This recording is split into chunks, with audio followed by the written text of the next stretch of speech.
Hello, everyone. Welcome to Analytica and Tribal Impact Social Advocacy Series. This is interview number 2. Delighted to welcome Paul Maher with us from Microsoft.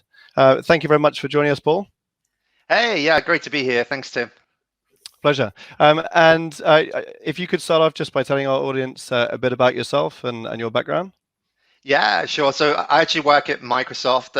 I over here actually in Redmond in Washington State, but as you can probably tell from my strange accent, originally from England, although it's probably a little confused at the moment of being in the US since around 2008. And specifically within Microsoft, I sit in with our cloud engineering business. And at the moment, I have a particular focus on working with partners and independent software vendors. So companies that build software solutions and sell those solutions, and working with them on moving to the cloud, and particularly most recently helping them with their journey to our Microsoft commercial marketplace. And I'll talk a little bit more about that later on. Great. Thanks very much, Paul. And just for all of our listeners, this is a series focused on employees and developing their influence on social. So it would be great to know, Paul, a bit about how you started on social media and where you think you've got to now, over the years of being on LinkedIn and Twitter. Yeah, I mean, it's been an interesting journey, and I've probably kind of, been on a journey. A lot of it, of course, has been through my roles at sort of Microsoft. I think predominantly is really sort of where I came into contact in terms of the value of social. So, in my journey at Microsoft, and I joined Microsoft in the UK in around 2005, I work a lot with software vendors on sort of leading edge next generation technologies. And so, doing things like back then being called evangelism, that we now called advocacy and developer advocacy and so on, was a lot about getting the word out, and of course providing help and support as an extension of our engineering teams at Microsoft, really sort of sharing the technology and how technology can enable innovation, but also getting insights back. So in a world where you're looking for scale and you're looking for feedback around these sort of technology adoption programs, that was sort of my first flurry. And so in Microsoft UK, we actually had a team that was the community focused team back then, which was around sort of our Microsoft Developer Network. So doing things like one-to-few, one-to-many events, and doing a lot of work around blogging and sharing things like code samples and doing webcasts and virtual events and so on. So even back then in 2005, it was sort of, and I think maybe a little bit of sort of social being in its infancy in terms of its ability from a business perspective to drive impact. In my role at Microsoft, that was sort of a crucial thing for us, and kind of gave me the door opener to looking at sort of the power that social and broad reach can bring beyond sort of that one-to-one engagement. And so thinking about kind of scale, and then sort of fast forward to today in my role, we've sort of matured a lot in terms of, from a community perspective, in terms of the channels and the vehicles that are out there. So sure, I'm sure Sarah's got tons of questions. From a personal, because you talk a lot about. I mean, Microsoft obviously are a fantastic global brand that everybody knows. So there's a lot of programs that come out of Microsoft, and obviously, so you need to be one of the early adopters in a brand like that. So you talk about it a lot, in a sort of a logical, programmatic sense, which of course makes entirely valid reasoning as to do it. What about on a personal sense? Like, were you naturally someone that took to social, looking at LinkedIn and Twitter? Was it something that you felt you had to do initially? How has that developed? Like, because our listeners are really have the different kind of personal journeys, and I think that is that would be fascinating to understand what your own sort of personal sort of routines and motivations were. Yeah, it's a good point.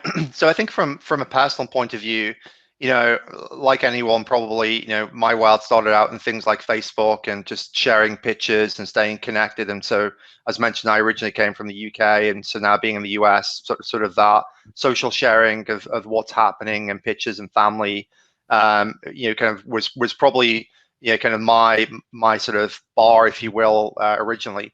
And then I think just through sort of generally either through professional engagement or just starting to be a little bit more inquisitive on platforms like LinkedIn and Twitter, I think that the penny sort of dropped in terms of the potential impact from a business point of view that social and online can have, as well as personal. And I think as people are thinking about their journey, I mean, a lot of people, and certainly I would probably assert, if you're not sort of born in sort of social and you're just sort of evaluating, likely you're probably looking at things like LinkedIn and using that as sort of a professional network and so on. And even LinkedIn has evolved and matured beyond just being sort of sharing your resume or your CV to being able to post content and so on. So for me, I would say it started in sort of kind of that sort of family social sharing. Then from a business point of view, I was very much grounded in LinkedIn. So I saw LinkedIn as kind of in the early days as a way to share visibility of who is Paul, my resume, my kind of CV and so on. And then obviously as these platforms have evolved and LinkedIn, I've started to use that as a content delivery vehicle as well. And then probably kind of when I started my role here, sort of a couple of years ago, I moved into the Twitter world. And so Twitter hadn't been something where I'd been. I'd just seen Twitter as much more of the sort of fire and forget messaging, and quite honestly, hadn't been immersed in that community and hadn't grown up around sort of other things, because I'd been grounded in, I've worked for sort of rather large enterprises and come from that more stoic background of thinking about sort of much more business professional, and kind of had that gravitas to LinkedIn. But I think the kind of with the introduction of Twitter and looking across platforms and syndication, I would say that that there probably isn't necessarily one vehicle, that it's probably being able to traverse multiple platforms, but have a plan around sort of what's the strategy. So like with something like LinkedIn, I feel like it's a way to gather a community and gather a following, because of the nature of you can write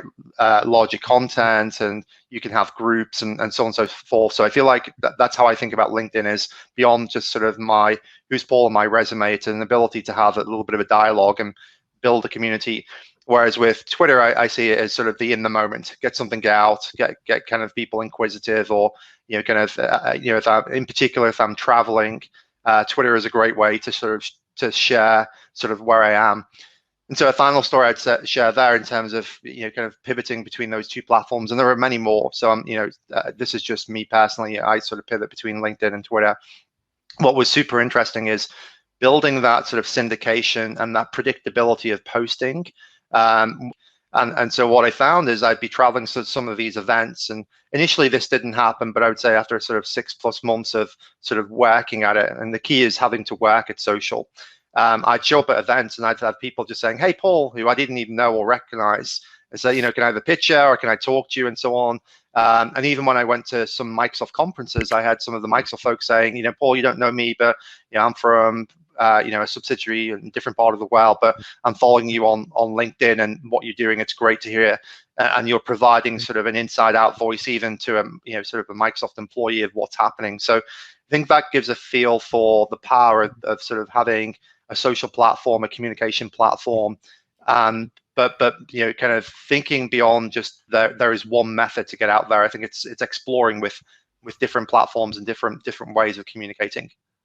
Well, I think it's like people meet you before they actually meet you, and it can freak you out sometimes, can't it? Because it's just That's like, right. am I supposed to know you? I can't quite remember your name. That's right. I've got a couple of questions for you. Yeah. Actually, you mentioned earlier about you came from a developer background, relationship, technical community, and I remember well, they still are. The developer community is really strong, isn't it? Yeah. It has been for years. But then you started to explore the business influencer side of things and decision makers. So how do you balance your content that you put out on Twitter and LinkedIn? How do you've got two quite different audiences there, and it feels a bit like you're a bridge across the two of them. So how do you do that? So it starts with we actually kind of sharing some of the under the kind of the cover details. So what when we certainly from a professional point of view, sort of at Microsoft and the team, we think of it as a campaign. So we actually think about sort of what is our strategy, what are we trying to achieve, and so then it's all about the kind of what are the endpoints that we're looking at, and then you kind of look at, if you sort of back into it, it's then what are the delivery mechanisms to who are the audiences. And so certainly when we kind of sketch it out, kind of the framework looks like, kind of in sort of a very super high level would be, are we talking to business decision makers? And you sort of double click on that in terms of where are they coming from? Are they sort of with a technical slant or more of a marketing or a sales slant? And you can see there's sort of basically a diagram that gets drawn out, or are they technical decision makers? And then through to the technical decision makers could well be, a lot of people gravitate to, is it the CTO? Actually, it could be the developer themselves. And so then we kind of sketch it out in terms of what type of technical demographic could it be? Is it kind of a CTO? Is it an IT pro? Is it the developer? Is it an architect? And is it DevOps? And we sort of sketch that framework out. And then from that, we then think about sort of that content delivery that we want to go drive, but with having the North Star of in kind of that campaign model of, but what are we trying to achieve? And so that informs the sort of the audience, the type of content. And then, of course, it's all about sort of then things like the call to actions. So it's great to sort of get a following, but if there is no sort of next step, if you will, especially in my particular case where we're trying to either get adoption of our technology, or we're trying to get feedback, or we're trying to drive people to events, that's kind of key. So building out that campaign, building out those audiences, then thinking about the content, and then that kind of informs sort of the style in terms of the everything from the technical depth or more of it being business and more storytelling to the actual size of the content. Is it more kind of 800 words to 1,000 words for leadership for a business decision maker who's going to find it much more compelling to be immersed in thinking about strategy and what's happening? Or is it kind of short and to the point for the technical folks who just want to get in and get out and get an answer? Yeah, understanding your audience is key. I think that's brilliant. That's right. I also had another question. Sorry, I'm taking over now, Tim. Sorry. That's all right, Sarah. That's absolutely fine. I'm used to this. I start off with a couple of questions, then Sarah takes over. Oh, no, just curious. So, you said about the personal business divide, because you started on Facebook, then you started on LinkedIn, and then, but I've seen your Twitter feed, and I have seen the cake. and for anyone that's listening, yeah, you need to go to check out Paul's Twitter. What's your Twitter handle, Paul, for our listeners? It's Paul JF Maher. Okay. It's brilliant, but that shows the human side of you, right? You don't just spout out the business side. So where's the balance for you? Because a lot of people that might be watching this will be thinking, well, that's me at work and this is me at home, and never the two shall meet. So you clearly inject a little bit of personality and human side of you into that. So what's your thoughts about that? Yeah, it's super interesting, right? So and let's be clear, I certainly haven't got this perfect. There's an interesting way to think about sort of followers and how you're gaining followers. And so I think about Twitter in particular as an example. What are you grounded in? What do you want to be known for? And getting a following, and that can be great. But are you gathering the right followers? So if I was posting about the cake and all the fun stuff I was having, which is great fun, by the way, kind of the followers that I'm garnering, and let's say the following is growing. Are those the right people I'm trying to sort of engage and kind of drive actions to? Especially in my particular world, where as you said, I do blur the lines between. I'm using kind of LinkedIn and Twitter and Facebook as well as sort of between my personal and my business. So generally what I tend to do is in the week, I'll keep it a little bit more driven towards sort of the business and trying to keep it sort of as focused around sort of in the moment what I'm doing. So at the moment, I have a team that's focused on industry and working around sort of helping people move to the cloud and helping them to move to our commercial marketplace at Microsoft. So I'll try and keep the content themed around that. And then at the weekends, I sort of shut down the business and kind of open up the kind of the family. And so that I think is also good just to people sometimes, the followers, even if it's a business following, want to sort of find out who's Paul and get to know you a little bit more at the personal level. So I would say I sort of find a balance, but it's probably sort of 80-20 rule that 80% of probably what I use sort of the platforms for is much more of sort of that business focus, and the 20% is mixing in throughout the week, but mainly on the weekend, the sort of the personal side to build that connection. Great. So what I'm going to do is I'm going to look straight at your tweets at the weekend just to learn much more about you, Paul. I think you're giving the secret away. If that's right, the secret sauce. Yeah. But I think that's funny. I mean, one of my friends said to me, "Okay, it's the nude gardener day, so I want everyone to post a photo you're out in the garden." And I thought, well, is this going to affect business reputation or what? And I didn't even know this was a day. There's people with different vegetables in the garden and like covering their different private parts. And then you think, obviously, as a GM at Microsoft, you probably wouldn't go down that road because that's too risky. But you want to inject a bit of personality as well. So it's interesting this, and I think what I picked up on what you've said is that you've got the insights part. When you first were in social, you were picking it up from the community, and that's a really interesting part. And then you've got the social connections. People in Microsoft knew who you were before you had even met them. And then there's the business influence side. So it sounds like everyone's got a plan, even if your plan is to not have a plan. It sounds like you've got a kind of a three-pronged strategy in business, and then you've got your personal stuff at the weekend. Is that how you think about it, or is that just a sort of a natural a natural end result of your career?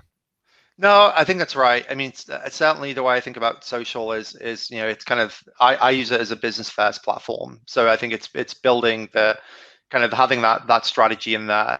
But it's certainly a few things that it's kind of I remember as you're sort of trying to gather followers and so on. So a few things I've certainly learned is kind of be consistent about who you are, so that I think the followers want that. If you're sort of all over the place, then it's kind of like, well, in a world where there are lots of people trying to grab other people's attention and grab followers, I think it's important to have a level of identity of what am I coming back for Paul, or whoever it may be, in terms of what am I going to receive and what is he sharing. So a level of consistency, I think, kind of knowing your audience or the audience you're trying to engage, and so that will inform sort of the type of content that you're wanting to sort of drive. I think it's the not having too much overload as well. At times there's a natural instinct, and I fall foul of this at the time. And I'm very lucky in terms of Microsoft is we have lots and lots of content that we can syndicate and share as well. But at times you can share too much, and so being sort of understanding the biorhythms of kind of the social and what that looks like in terms of timing, spacing things out, I think are kind of key things. And then it's the value that you're bringing in the content. So if I'm consuming it, and even if you're kind of retweeting or syndicating, is it just, have you put the work in? If you were the recipient of that content, would you say, thanks for sharing that, Paul, or would you be saying, great, you're one of the 1,000 people who's just shared the same birthday cake or whatever it may be in there. So on that point, Paul, how do you? I mean, can you give us 3 topics that you want to be known for, and then how do you differentiate yourself from the crowd? Yeah, I mean the way I hope was sort of I'm differentiating is number one is creating kind of the identity of who Paul is and who people want to follow. So that's number one. So for me, I'm the guy currently who's focused on industry. I'm working, I'm focused on technology. I'm thinking about cloud. I'm thinking about marketplace. So I'm thinking about disruptive technologies and disruptive business models. And I'm engaging with folks that are making decisions, technology decisions and business decisions in kind of in IT, or I'm engaging to kind of the developer community who are building software solutions on the Microsoft platform. So it's number one. Number two, I hope I'm viewed. So a big part of me, if I think about social, and again, kind of in our world of events and having opportunity to engage the community, kind of even now in the virtual world, I use social to build sort of my brand and my credibility, to get invited along to things like this, or to get invited along to events and virtual events and so on. So number one, I hope that number two, sorry, I hope that I'm coming across as sort of someone that is informative in the space, and someone that perhaps is viewed as people want to bring to shows, to presentations, to speak.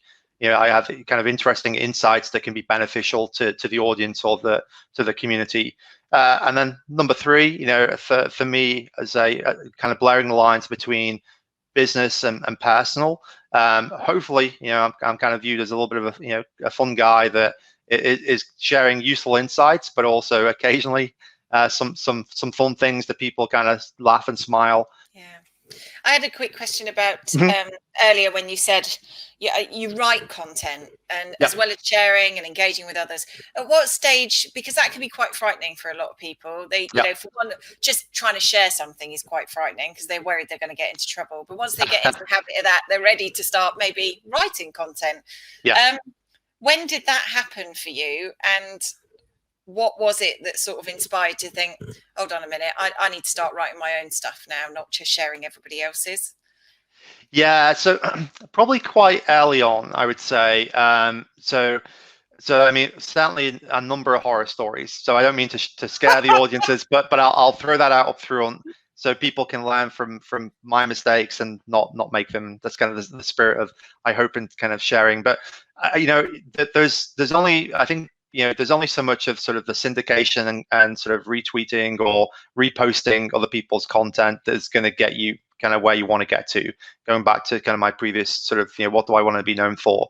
But you're absolutely right. It can be super scary. And for, a couple of things when you're writing your own content, number one is, how good are you as a sort of a writer in general? And so if you're wanting an audience to consume your content, but the content itself is kind of poor grammar, poorly formatted, and so on, kind of common sense says it's probably not going to get read. So number one is, if you're not the best at that, either build those skills or kind of hopefully within your company, or leverage consultant contractors that can do sort of copy edits for you. And there are many magical people out there who can take my mundane writings and make them pop off the page.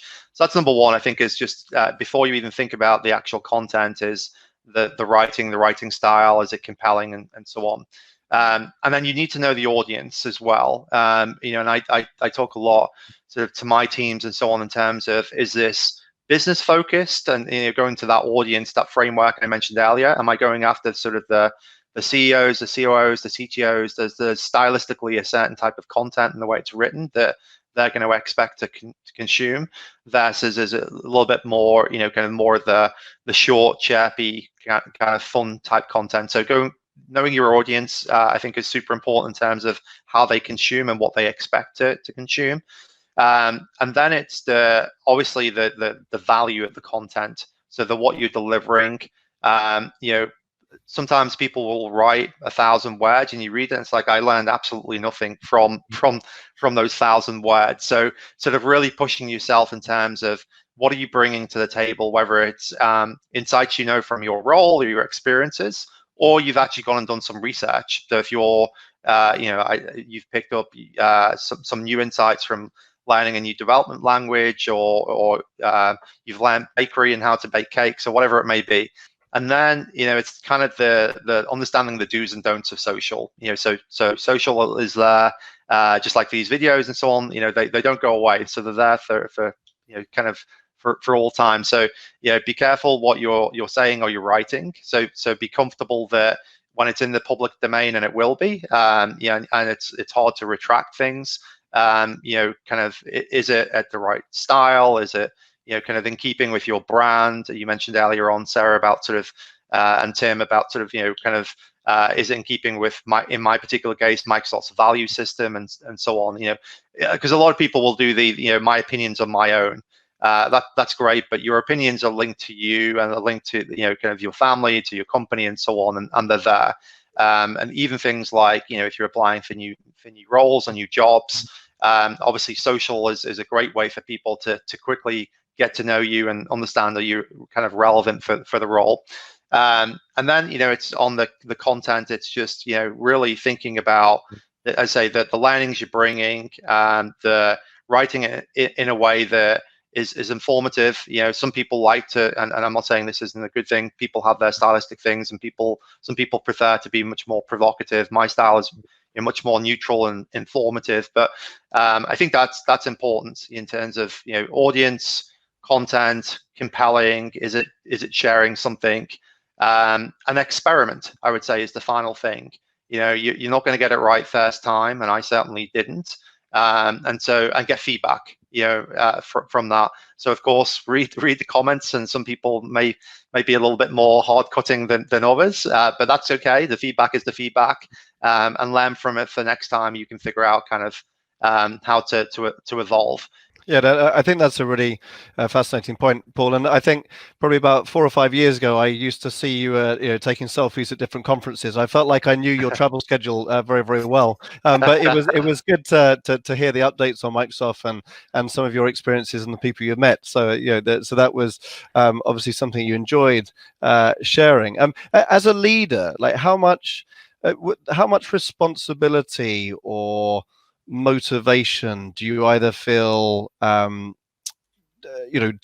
give to your workforce, and have you been able to motivate others to start their social journeys as well? Yeah, we talk a lot about it. I mean, so again, sort of where I work, I'm sort of very blessed and very lucky in terms of we've sort of understood the value of social and community presence for a long time over here at Microsoft. But I mean, certainly, let's just take the last sort of 3 or 4 months. We've been just looking across the company, as everyone around the world has, of course, of how do we fill this gap, and obviously there's now kind of a huge surge to thinking about how do people that perhaps before didn't have an online presence, how do you get that? So to answer your question, Tim, I'm having to do less of the convincing now perhaps than before of here's the value of online. And I think it's more of being a coach, because as people are trying to move quickly to say they weren't necessarily on social or online before, and how do they get there? Because they suddenly realize that they're so used to travel or in-person engagement, and that just the world is very different.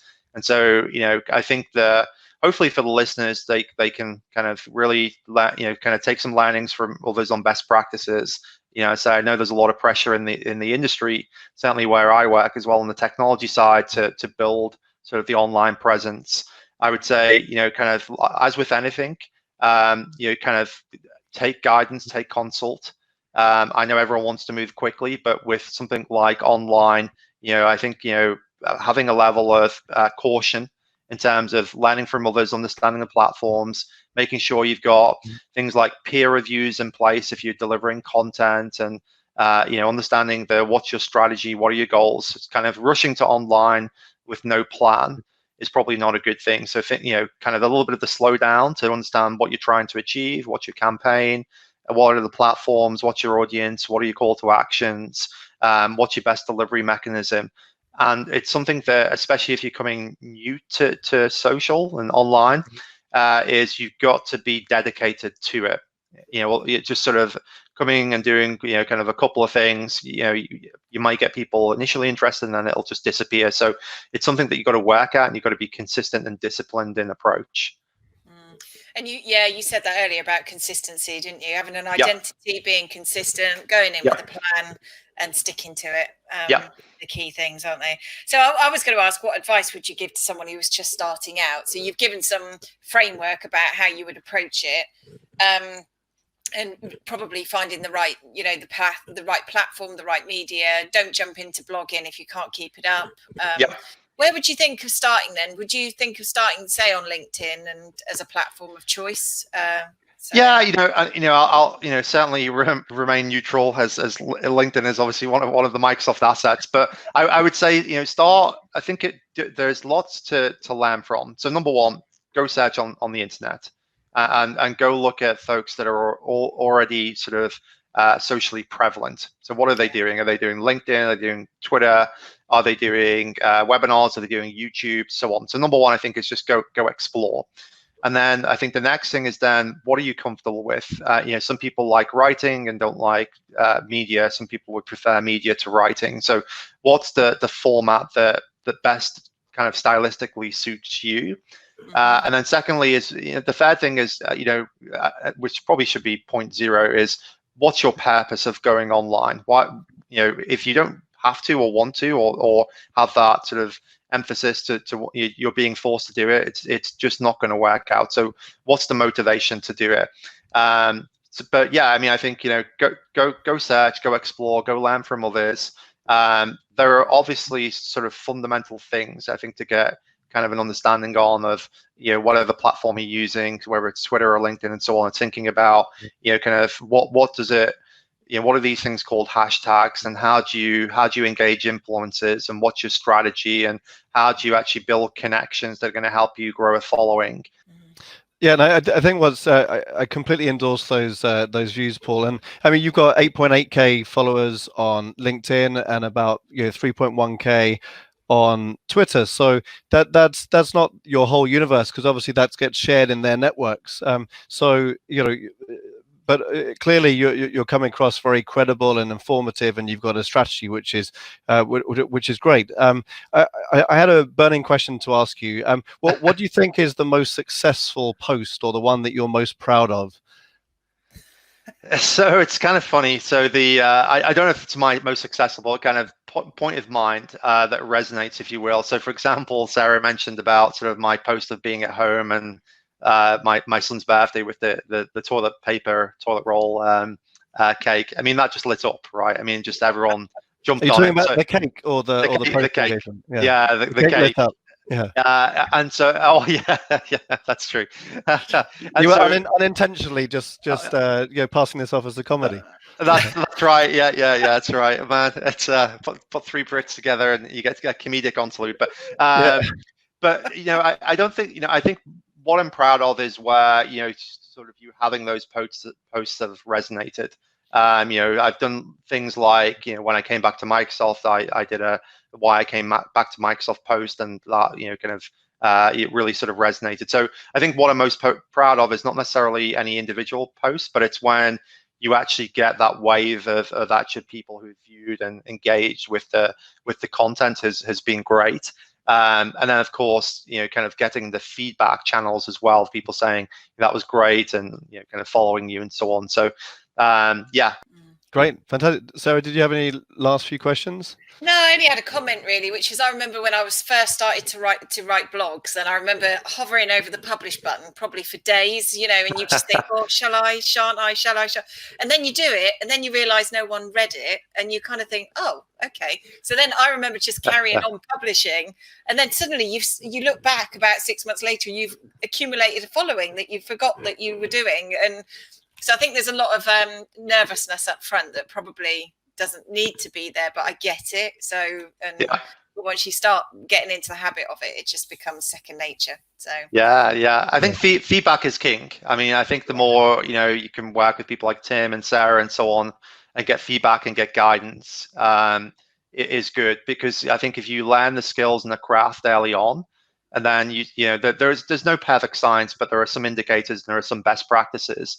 I think if you do that early on, then that sort of sets you up for success moving forwards.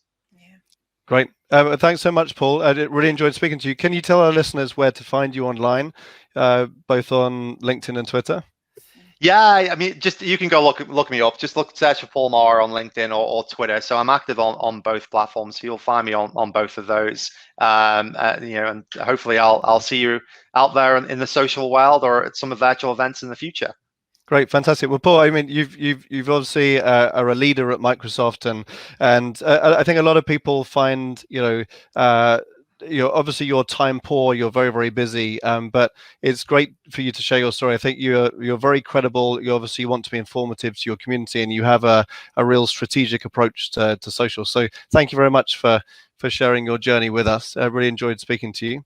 Yeah, brilliant. Loads of notes, brilliant. Yeah, fantastic. And if you want to find more employee interviews on our website, please visit Analytica and Tribal Impact's resources page, and you'll find a lot more similar content. Thank you very much, Paul. Awesome. Thanks so much.